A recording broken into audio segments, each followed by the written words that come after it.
Welcome again to 1,001 Ways to Cope with Stress. I am Professor Kinshasa Shabaka, and this afternoon we have the pleasure of presenting Dr. Frederick Munderson, giving us a lecture on the place of the creation and the house of life. The place of creation Yeah. and the house of life. We welcome you, Dr. Munderson. Well, thank you, Professor. Thank you for having me again. Today, our topic is Karnak Temple, the place of creation and the house of life, which is really essentially a summary of that six-part series that we did on Karnak Temple. I'm trying to, in some way, explain what it is that we tried to do in those different parts, because we were looking at various facets of that temple experience.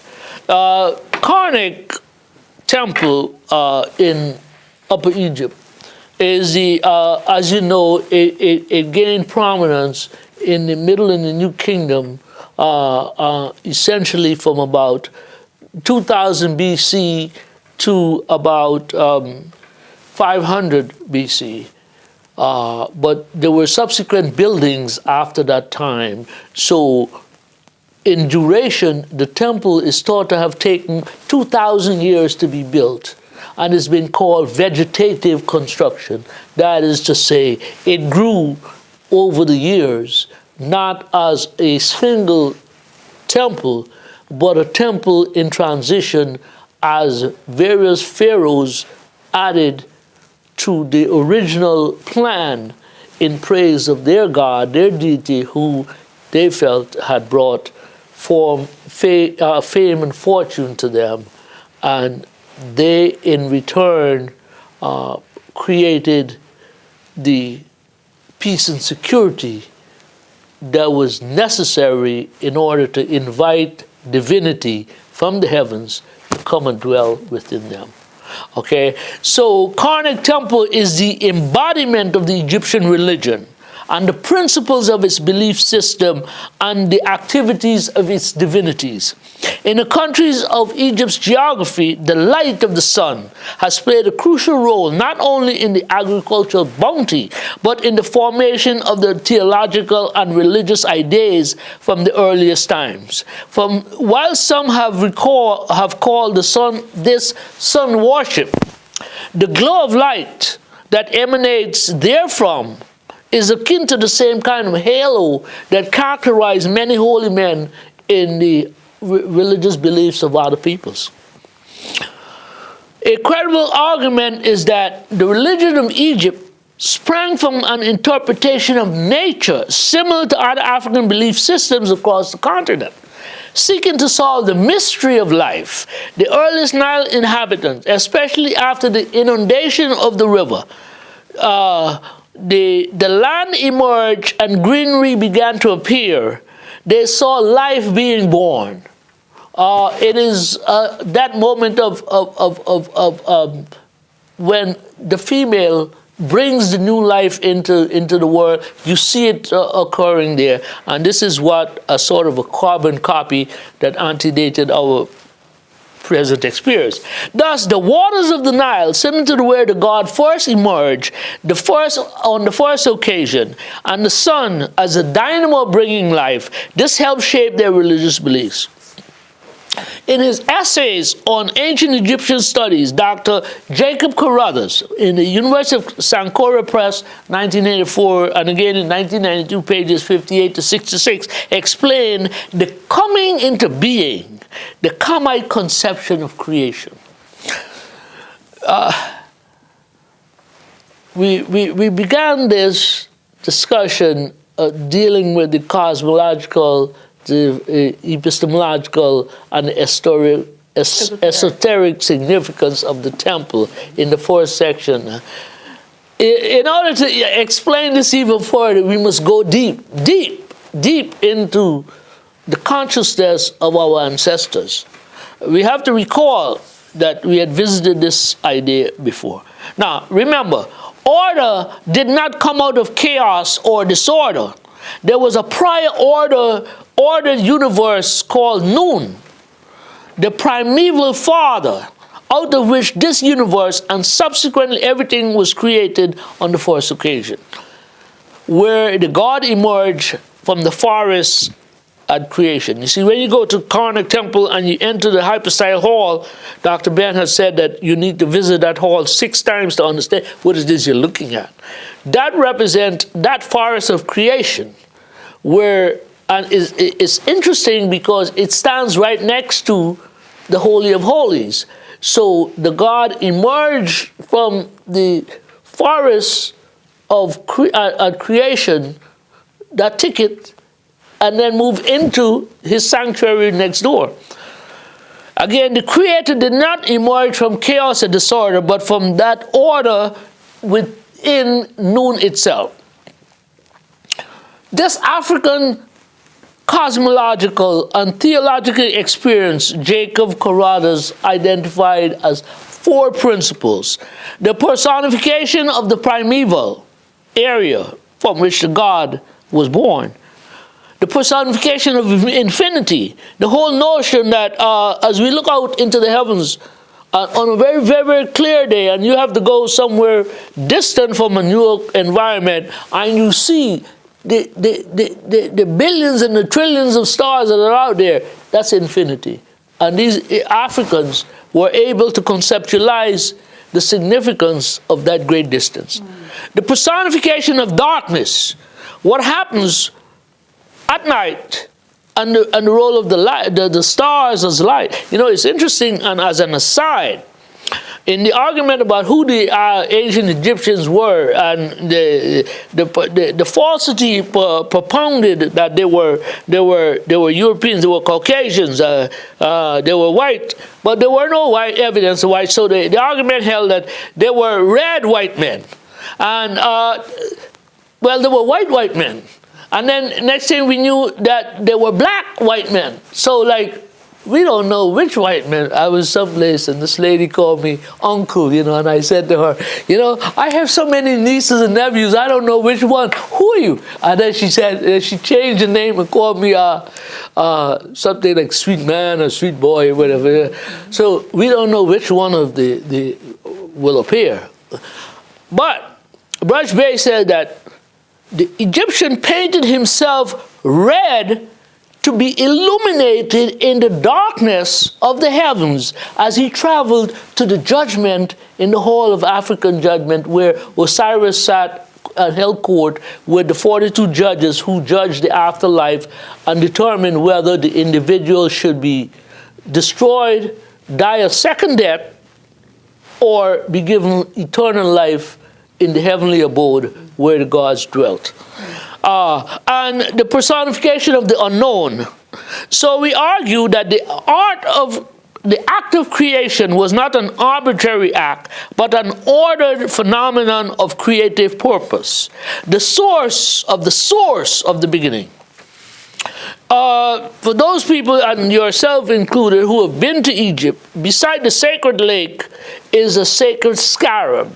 And this sacred scarab was placed there, brought from Amenhotep III's temple across the river at the West Bank.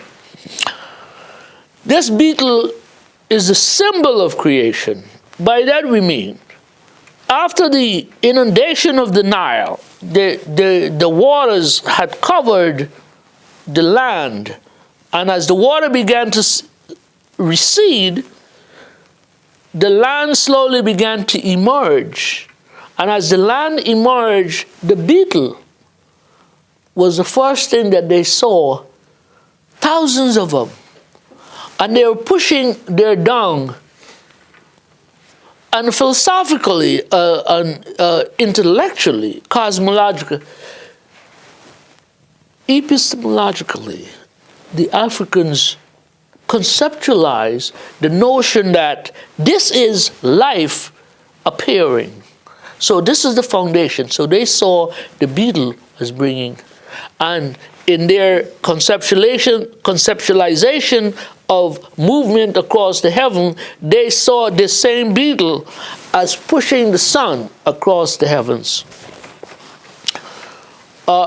If you recall, we talked about the emergence of the concept of the emergence of the deity from the primeval ocean. In similar fashion, as the inundation covers the land and the land recedes, the land emerges first. We see the beetle, thousands of them, then the greenery of life. So we see the role of the sun fecundating the water, the land, and life emerging. Thus, a fantastic movie, I want you to know. I already see it happening. thus, this beetle, the bringer of life, in pushing this down, is personified as pushing the sun across the heavens and is the foremost creation principle. Dr. Carruthers explained this beetle, Ra-Atum, or Atum, the becoming one, causes himself to come into being and then brings into being the beings who come into being. Okay? Thus, the beetle is synonymous with natural genesis, or that creative principle itself. Out of this unfolded process, the gods are created. In that dynamic of creation, Ra-Atum first created Shu and Tefnut, his son and daughter. Shu equals life and space. Ma'at, Tefnut, is moisture and divine order. This is therefore the first triad. And we need to know the triad, which I mentioned previously, is that is the husband, the wife, and the son, the offspring. But for the most part, the two significant elements is the male and female principle. Dr. Jeffrey calls it the complementarity of African male-female principle that does all the work and keeps us going, sort of. So Geb and Nut were embraced in amorous splendor, and Shu separated them. She, or Nut, being pregnant from the amorous embrace, and so in the separation, Shu created the heavens. Elsewhere, we are told that Ptah and Thoth were also involved in the construction of the heavens. These two are builders, architects, and artisans. According to the Shabaka stone, Shabaka is one of the Ethiopian kings of the 25th dynasty, and he found the stone rotting in he found a piece of document rotting because it was written on papyrus, and he had it translated onto a black basalt piece of stone. And it turns out this was actually the whole one of the notions of the creative process. And in essence, then, he saved humanity. He saved this document for humanity about how humanity was created. The Shabaka stone says that all the divine decrees came into being in the thinking of the mind and the commanding of the thought of the tongue. Ptah is thus the embodiment of the thinking process, the logos, or the word. Now, Ra, when he created Shu and Tefnut, did it through an act of spittle, which the Egyptian concept of sex is different to the Western concept. If you see the creative organ of Min as a part of the Amun-Min formation, the creative organ comes out of the navel, not out of the scrotum. So Amun, Ra-Atum, created Shu and Tefnut through spitting and masturbation. Ptah created humanity through thought and thinking. There were other creative gods. Ptah, so we have Ra-Atum, Ptah, thought. Thought, Maspero says that thought was called creation by voice. That he thought, he clapped his hands like that, and he laughed, and 7 different gods of destinies appeared. Khnum, who was the god of the the cataract, remember I told you that he had two wives, Satet and Anket, no children. They weren't that long together. He created man on his wheel, potter's wheel. And he created man out of clay. Now know that clay is a brown earthly substance. It wasn't, so the man that he created was brown as the earth. And if you look at the earth, when it is wet after a rainstorm or whatever, it's actually black. When it dries out, it becomes brown, not white. So, out of the clay, Khnum created man. And we must remember that brown and black, brown, blue, and green are variants of black. It depends, according to Dr. Carruthers, which he says in another concept, if you look at it from a different perspective, you see something that there's no white in there. Anyway, so Khnum made man on his potter's wheel, and we see evidence of this at Philae and at Esna Temple. Amun was the fifth creative deity. So we have Ratum, Ptah, Thoth, Khnum, and Amun. Amun, who's resident in Karnak Temple that we're discussing today, he was the creative principle. And we have what is called a syncretism, where Amun is syncretized or fused with Ra, Ratum, Ptah, and Amun. Ra is the face, Ptah is the body, and Amun is the invisible creative principle. Now,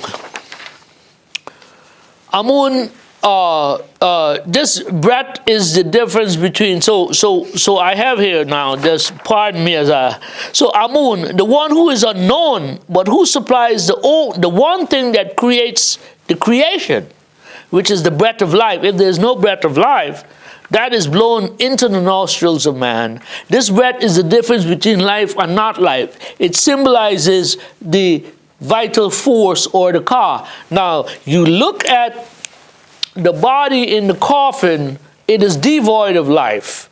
You look at the individual who stands over the coffin, he is full of life. He's vibrant. His body is warm. You look at the corpse in the coffin, his body is cold. It's the absence of life. So, Ra, Ptah, and Amun represents life in its life-giving form, full of vitality and so forth. First and foremost, these five created gods were not competing doctrines, contradictory deities, but they were various pieces of the whole looking in the same process from different perspectives. Dr. Carruthers says, this same phenomenon occurs when anything is viewed from different angles. Each point reveals a configuration somewhat different from, but not incompatible with other viewpoints. So, even beyond this divine, cosmological, creative phenomena, there are certain things that you look at in everyday life, and based on where you are, and we're in the studio right now, and you people are camera people, and you know that when you look at the same image from a different perspective, from a different location, you get a different image. Okay, so more significant, however, as it relates to Karnak Temple, Carruthers insists, creation is that vital force which is the symbol of Amun as creator. We learn from the Leiden papyrus that all the gods, all three, Amun, Ra, and Ptah, they have no companions. Ra is his face, Ptah is his body, Amun is his hidden nature. Amun is also manifest in the sun as a sun god in the fusion with Amun and Ra, Amun Ra, who, and this occurs after the triumph of the Nubian pharaohs in the Middle Kingdom, which is continued. There's this notion of continuity Okay, never mind how the evidence is projected in these greatly sanitized books. We have to look to our scholars. Ben Johannan, John Clark, Ivan Van Setterer, J. Rogers, Asa Hillard, And yourself included. thank you. Okay, so these are our people in the field doing the research for 30 years. They must know something. So we've got to trust them. Okay? Okay, so in all this, they recognize the fructifying heat of the sun. Okay, Amun is, Atum is the god of the morning when the sun rises. At noon, at midday, when the full force of the heat, you get the heat from 2 o'clock, from 10 o'clock to 2 o'clock, when you get the full force, that's Ra. And in the evening, Tum, when he's a tired old man.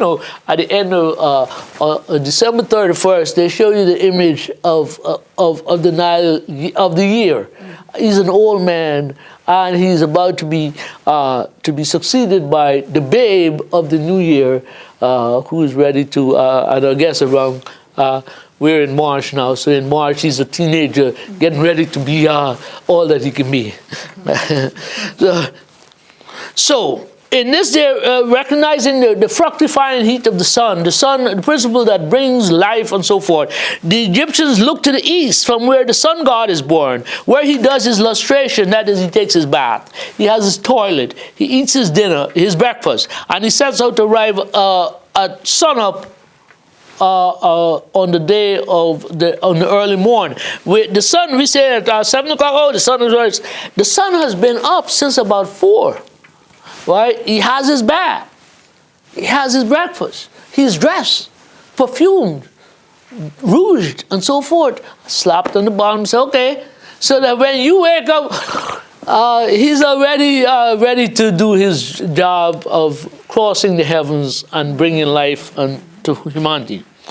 This aspect of sun worship certainly migrated to the West, as we see that Clarence Waterer, he writes late 19th century, he said that the building of cathedrals, and we see the parallel, I want to say seizure of ideas, of course we got to be careful about our intellectual property, but it migrates and people get credit. Right?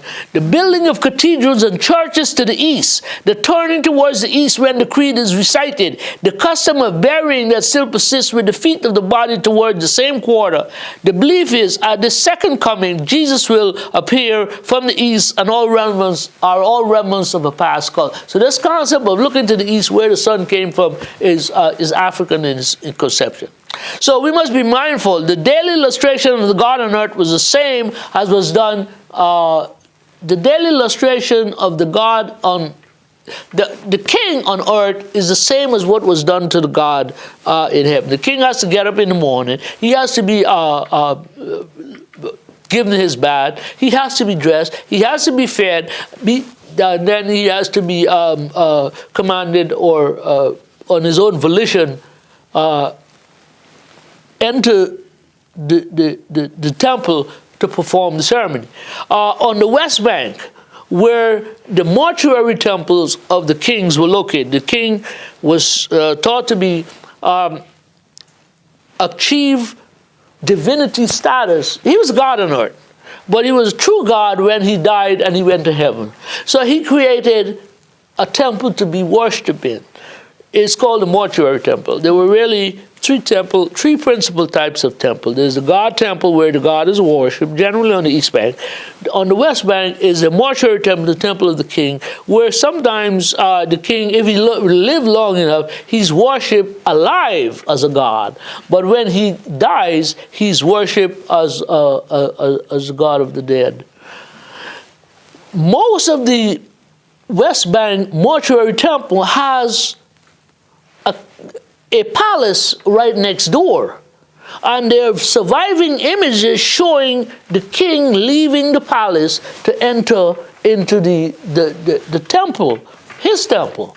But he has to be, first of all, he has to be purified When he gets up in the morning, take his bath, etc., etc. And when he gets to the temple, he has to be purified again. And oftentimes you would see in front of a panel in front of the temple, the king being baptized by two gods, generally Thoth and Horus, where they're throwing water of life, or ankh over him, or there are other things that they can do too. Then he now, before he enters the temple, has to be purified a second time. This notion of cleanliness next to godliness is African, you know. These people scratching themselves and what have you is not.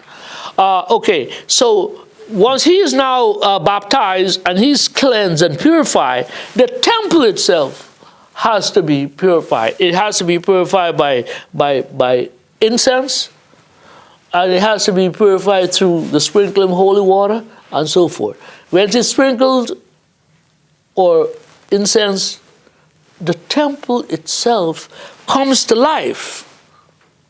It's not an old, cold building that this guy goes into. You're dealing with life and life. The purification of the king before he enters the temple to officiate is the same purification the sun god undergoes in heaven. The temple itself must also be purified before any activity is undertaken. Then the entire structure comes to life. Take that. Take that. Take that. Let's talk about building techniques. The building enclosure wall is made of mud brick, and the entrance pylon made of stone cemented with mortar. We've done this in the various parts of the 6-part series. We've heard of concentric circles that spiral outward. Karnak is a temple with walls and pylons that not only provide physical